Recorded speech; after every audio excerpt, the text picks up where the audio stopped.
English tutorial চ্যানেলে সকলকে স্বাগত জানাই। আজকে তোমাদের জন্য কমপ্লেক্স সেন্টেন্সের স্প্লিটিং নিয়ে উপস্থিত হয়েছি। এর আগের পর্বগুলোতে সিম্পল আর কম্পাউন্ড সেন্টেন্সের স্প্লিটিং দেখিয়েছি। যারা এই ক্লাসগুলো মিস করে গেছো তারা এই চ্যানেলে জয়েনিং অ্যান্ড স্প্লিটিং প্লেলিস্ট থেকে দেখে নিতে পারো। আজকের ক্লাসটা ক্লাস 12-এর শিক্ষার্থীদের জন্য গুরুত্বপূর্ণ, তাছাড়াও অন্যান্যরাও উপকৃত হবে। এবারে কমপ্লেক্স সেন্টেন্সকে স্প্লিট করার নিয়মগুলো দেখো। প্রথমে ভার্বগুলোকে চুজ করতে হবে এবং তাদের নির্দিষ্ট সাবজেক্ট অনুযায়ী বসাতে হবে। ভার্বগুলোকে চুজ করার পর ভার্বগুলোর যে নির্দিষ্ট সাবজেক্ট আছে সেগুলো বসিয়ে দিতে হবে। তারপরে ভার্বগুলোর পরে যে অংশ পড়ে থাকবে সেটা বসাতে হবে। এবারে দ্বিতীয় রুলটা দেখো, বাক্যে কনজাংশনগুলো বাদ দিতে হবে। তোমরা জানো যে কনজাংশনের কাজ হলো এক বা একাধিক বাক্যকে যুক্ত করা, কিন্তু স্প্লিটিংয়ে বাক্যগুলো ভাঙতে হয়, তাই কনজাংশন বাদ দিতে হয়। এবার 3 নম্বর রুলটা দেখো, স্প্লিট করা বাক্যগুলো সিম্পল সেন্টেন্স হবে, অর্থাৎ যেখানে মিনিমাম একটা সাবজেক্ট একটা ফাইনাইট ভার্ব থাকবে। এবার পরের রুলটা দেখো, বাক্যগুলোকে ঘটনার সিকোয়েন্স অনুযায়ী সাজাতে হবে, অর্থাৎ বাক্যগুলো পড়ে বুঝতে হবে কোন ঘটনার পর কোন ঘটনা ঘটবে সেই অনুযায়ী সাজাতে হবে। প্রথম বাক্যটা দেখো, The Shiva temple, which made Rameswaram so famous to pilgrims, was about a 10-minute walk from our house.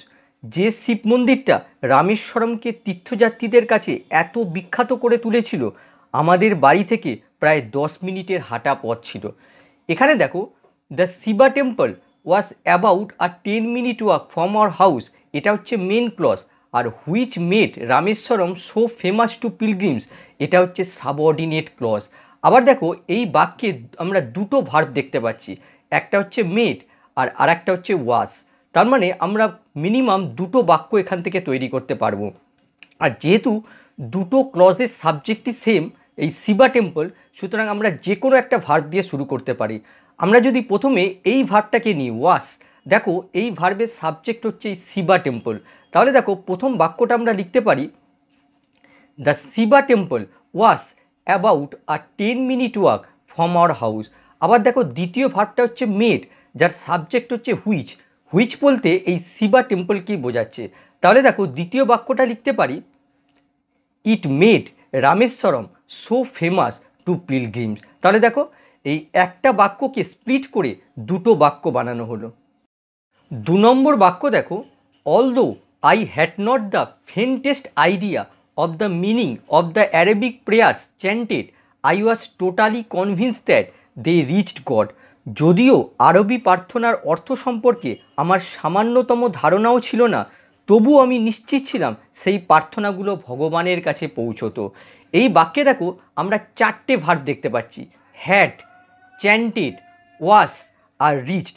আমরা যদি ঘটনার সিকোয়েন্স অনুযায়ী এই বাক্যটাকে স্প্লিট করি, তাহলে আমরা প্রথম ভার্বটা নেব এই চ্যান্টেড, আর এই ভার্বের সাবজেক্ট কোনটা, অ্যারাবিক প্রেয়ার্স। তাহলে দেখো প্রথম বাক্যটা আমরা লিখতে পারি, অ্যারাবিক প্রেয়ার্স ওয়ার চ্যান্টেড। এখানে দেখো চ্যান্টেড এটা ছিল non finite verb, past participle, আর দেখো এটা ফাইনাইট ভার্বে পরিণত হয়েছে, ওয়ার চ্যান্টেড।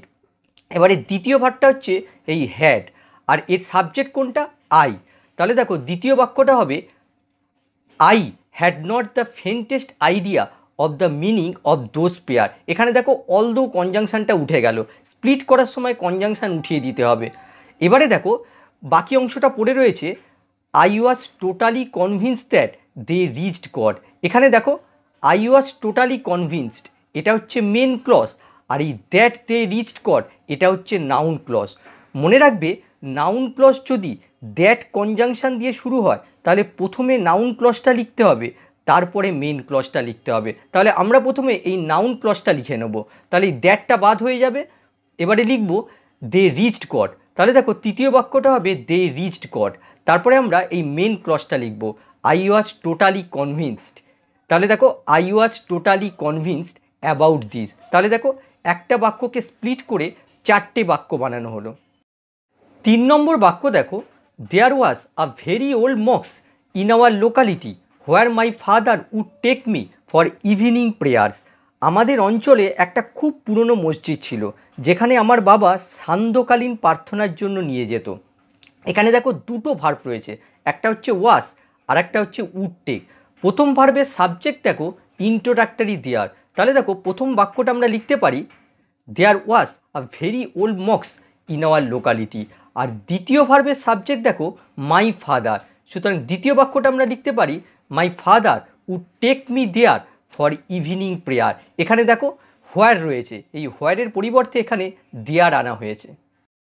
4 নম্বর বাক্য দেখো she was standing so close to me that the perfume from her hair was ট্যান্টালাইজিং।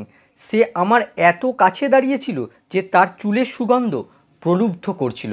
এখানে দেখো দুটো ভার্ব রয়েছে, একটা হচ্ছে ওয়াজ স্ট্যান্ডিং আর আরেকটা হচ্ছে ওয়াজ ট্যান্টালাইজিং। প্রথম ভার্বের সাবজেক্ট দেখো সি, তাহলে দেখো প্রথম বাক্যটা আমরা লিখতে পারি C was standing very close to me. এখানে একটা বিষয় খেয়াল করো, এখানে দেখো রয়েছে শো আর এখানে দেখো ভেরি হয়েছে। স্প্লিট করার সময় এই দ্যাটটা উঠে যাচ্ছে, যার জন্য এই শোটা ভেরি হয়ে যাচ্ছে। তাহলে দেখো প্রথম বাক্যটা লেখা হয়ে গেল। আর দ্বিতীয় ভার্বটা হচ্ছে ওয়াজ ট্যান্টালাইজিং, যার সাবজেক্ট হচ্ছে the perfume from her hair. তাহলে দেখো দ্বিতীয় বাক্যটা আমরা লিখতে পারি the perfume from her hair was tantalising. 5 নম্বর বাক্য দেখো my father told me that there was nothing mysterious about prayer. আমার বাবা আমাকে বলেছিল যে প্রার্থনার মধ্যে কোনো রহস্য নেই। এই বাক্যে দেখো আমরা দুটো ভার্ব দেখতে পাচ্ছি, একটা হচ্ছে টোল্ড আর আরেকটা হচ্ছে ওয়াজ। আবার দেখো মাই ফাদার টোল্ড মি, এটা হচ্ছে মেন ক্লজ, আর that there was nothing mysterious about prayer, এটা হচ্ছে নাউন ক্লজ। আমি আগেই বলেছি নাউন ক্লজ যদি দ্যাট কনজাংশন দিয়ে শুরু হয় তাহলে প্রথমে নাউন ক্লজটা লিখে নিতে হবে, তারপরে মেন ক্লজটা লিখতে হবে। তাহলে আমরা প্রথমে এই নাউন ক্লজটা লিখে নেব। তাহলে দেখো প্রথম ভার্বটা হচ্ছে এই ওয়াসকে নেব, আর এই ওয়াসের সাবজেক্ট দেখো ইন্ট্রোডাক্টরি দেয়ার। তাহলে দেখো প্রথম বাক্যটা হবে there was nothing mysterious about prayer, এখানে দ্যাট কনজাংশনটা বাদ দেওয়া হলো। তারপরে আমরা এই মেন ক্লজটা লিখব মাই ফাদার টোল্ড মি।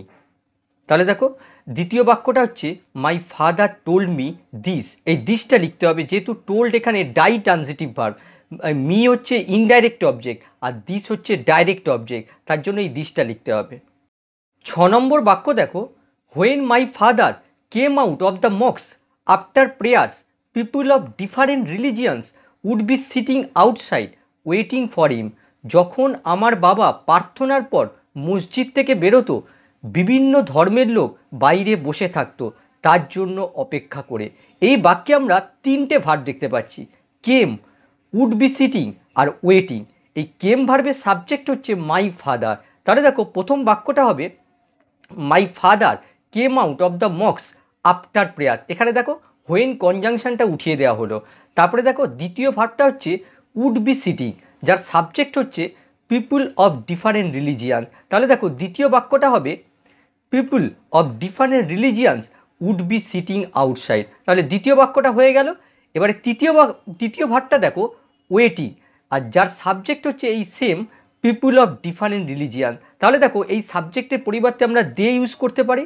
তাহলে দেখো তৃতীয় বাক্যটা হবে they were waiting for him. এখানে একটা জিনিস লক্ষ্য করো, এই ওয়েটিং এখানে non finite verb, present participle, আর যখন এর সাথে ওয়ার যোগ করা হলো তখন এটা ফাইনাইট ভার্বে পরিণত হলো, একটা নতুন বাক্য তৈরি হলো। তাহলে দেখো একটা বাক্যকে স্প্লিট করে এখানে তিনটে বাক্য বানানো হলো। 7 নম্বর বাক্য দেখো she was a large woman having a purse that had everything in it but hammer and nails. তিনি একজন বিশালাকার স্ত্রীলোক ছিলেন যার কাছে একটা টাকার ব্যাগ ছিল, সেই ব্যাগে হাতুড়ি আর পেরেক ছাড়া সব কিছু ছিল। এই বাক্যে আমরা তিনটে ভার্ব দেখতে পাচ্ছি, একটা হচ্ছে ওয়াজ, আর একটা হচ্ছে হ্যাভিং আর আরেকটা হচ্ছে হ্যাড।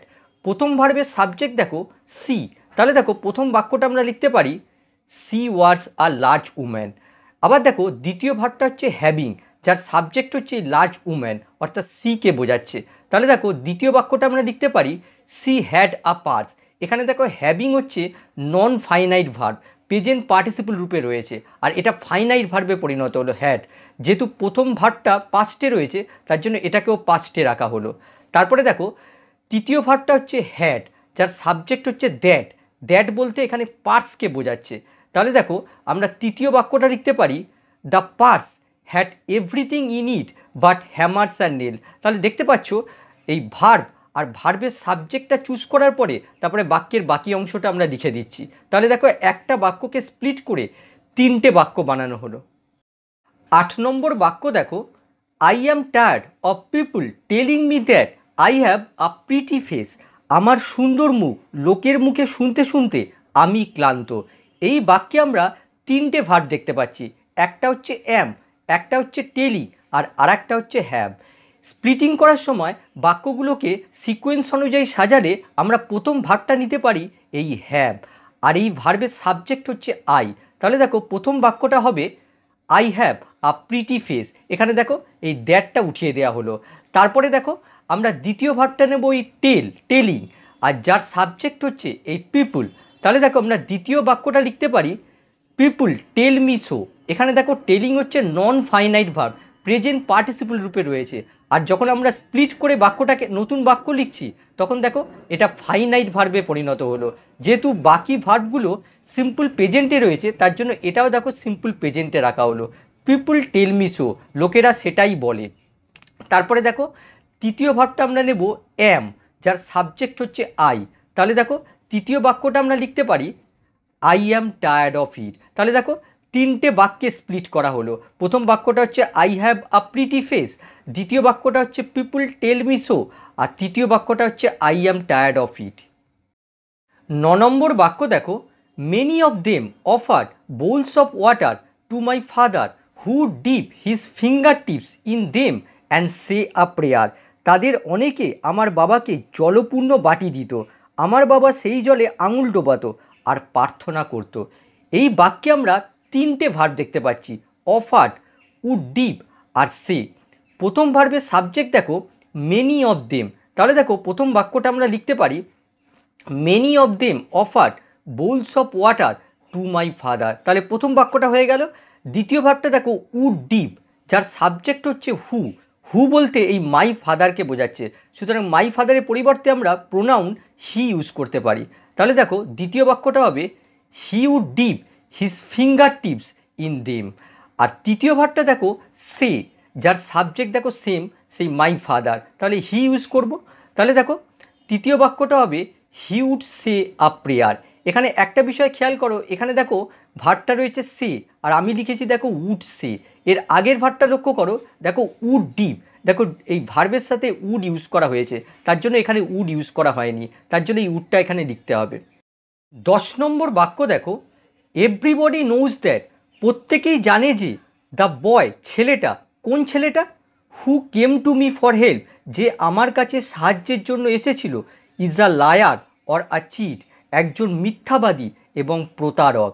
এই বাক্যে দেখো আমরা 3টে ভার্ব দেখতে পাচ্ছি, নোজ, কেম আর ইজ। আর এখানে দেখো এভরিবডি নোজ, এটা হচ্ছে মেন ক্লজ, আর এই দ্যাট থেকে শুরু করে এই চিট পর্যন্ত এই অংশটুকু হচ্ছে এই নো ভার্বের অবজেক্ট, তার মানে এই অংশটুকু হচ্ছে নাউন ক্লজ। আর আমরা জানি যে নাউন ক্লজ যদি দ্যাট দিয়ে শুরু হয় তাহলে স্প্লিট করার সময় এই নাউন ক্লজের ইনফরমেশানটা আগে লিখে নিতে হয়, তার জন্য আমরা এই নাউন ক্লজ দিয়ে শুরু করব। দেখো নাউন ক্লজের ভেতর প্রথম ভার্বটা হচ্ছে এই কেম, যার সাবজেক্ট হচ্ছে হু বলতে এই বয়কে বোঝাচ্ছে, সুতরাং আমরা প্রথম বাক্যটা লিখতে পারি a boy came to me for help. এখানে দেখো দ্য বয় ছিল, এখানে আ বয় হয়েছে, যখন বাক্যটাকে আমরা স্প্লিট করছি তখন এই দায়ের পরিবর্তে এখানে এ লিখতে হবে। তাহলে দেখো প্রথম বাক্যটা হচ্ছে a boy came to me for help. এবারে দ্বিতীয় ভার্বটা দেখো ইস, যার সাবজেক্ট হচ্ছে এই বয়, তার মানে আমরা এখানে হি ইউজ করতে পারি। আর এখানে দেখো রয়েছে আ লায়ার আর অ্যান্ড আ চিট, অ্যান্ড দিয়ে এই দুটো অ্যাডজেক্টিভকে যুক্ত করা হয়েছে, সুতরাং এই দুটোকে আমরা দুটো ভাগে স্প্লিট করতে পারি। তাহলে দেখো দ্বিতীয় বাক্যটা হবে হি ইজ আ লায়ার আর তৃতীয় বাক্যটা হবে হি ইজ আ চিট। তাহলে দেখো দুটো ভাগে স্প্লিট করা হলো। এবারে আমাদের মেন ক্লজটা লিখতে হবে, কি রয়েছে, এভরিবডি নোজ। তাহলে কি হবে, এভরিবডি নোজ দিস। আর মনে রাখবে নো যেহেতু ট্রানজিটিভ ভার্ব তার জন্য তার অবজেক্ট দিতে হয়, তার জন্য এখানে দিস দেওয়া হলো। 11 নম্বর বাক্য দেখো, হিস্ট্রি সেইজ দ্যাট, ইতিহাস বলে যে Socrates when he was given a cup of hemlock, সক্রেটিসকে যখন 1 কাপ হেমলক পান করতে দেওয়া হয়েছিল।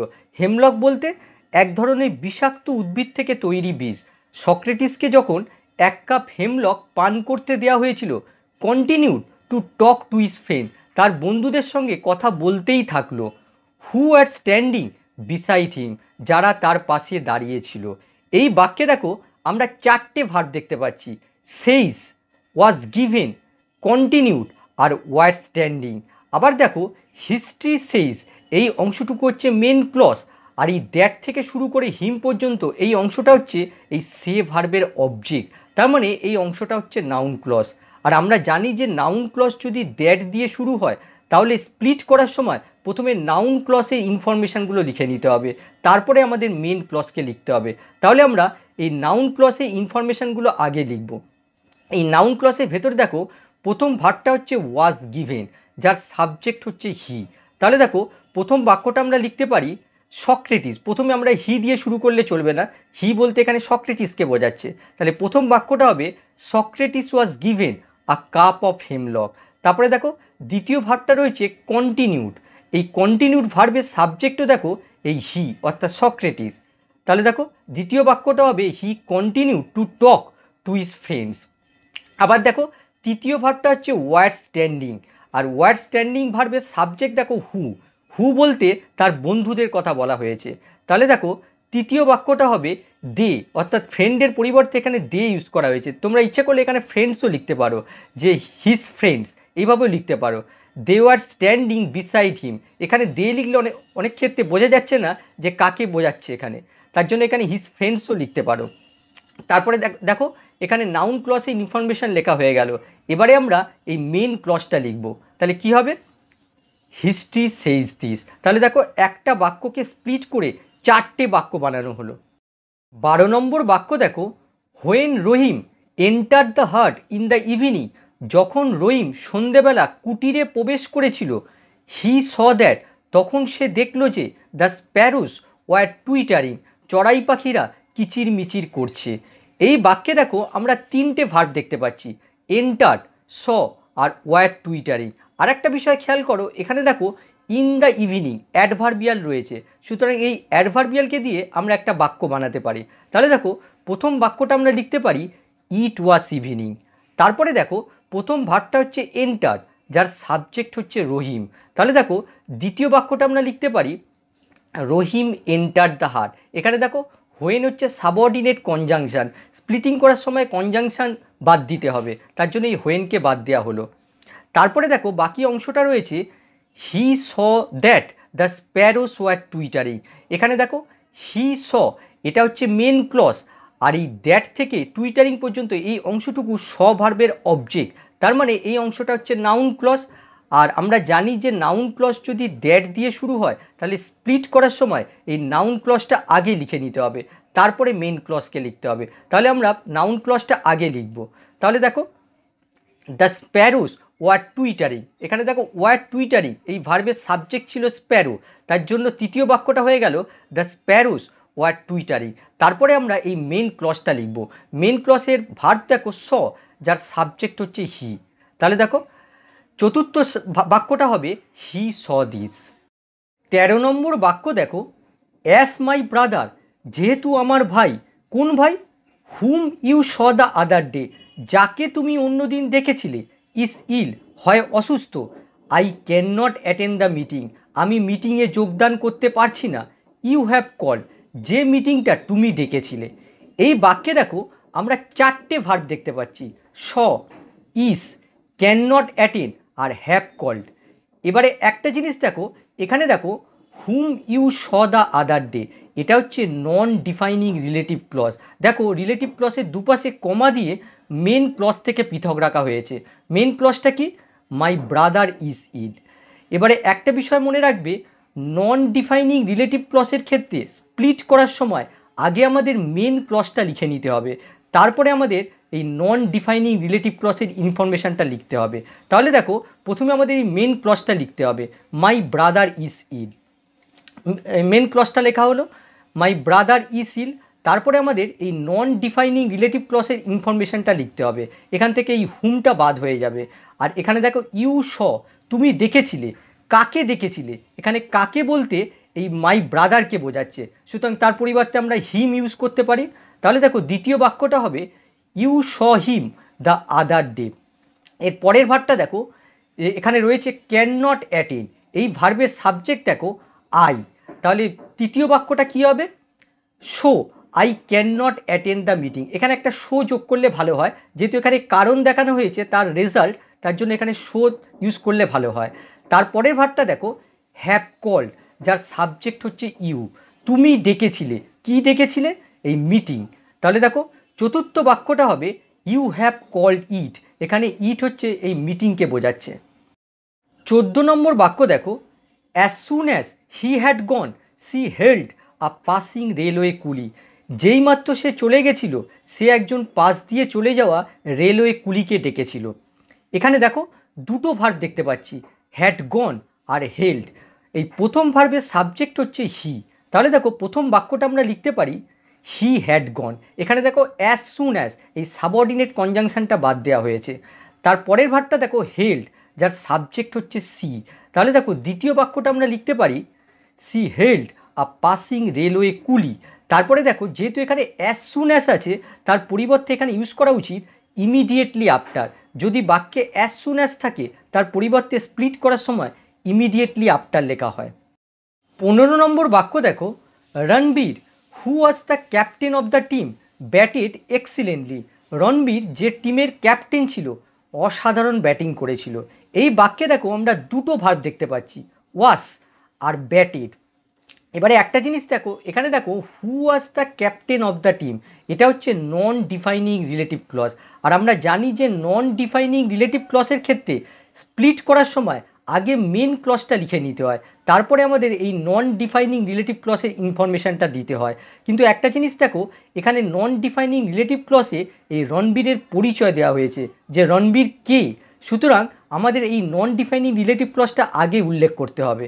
তাহলে দেখো প্রথম বাক্যটা হবে Ranbir was the captain of the team, আর দ্বিতীয় বাক্যটা হবে হি ব্যাটেড এক্সিলেন্টলি।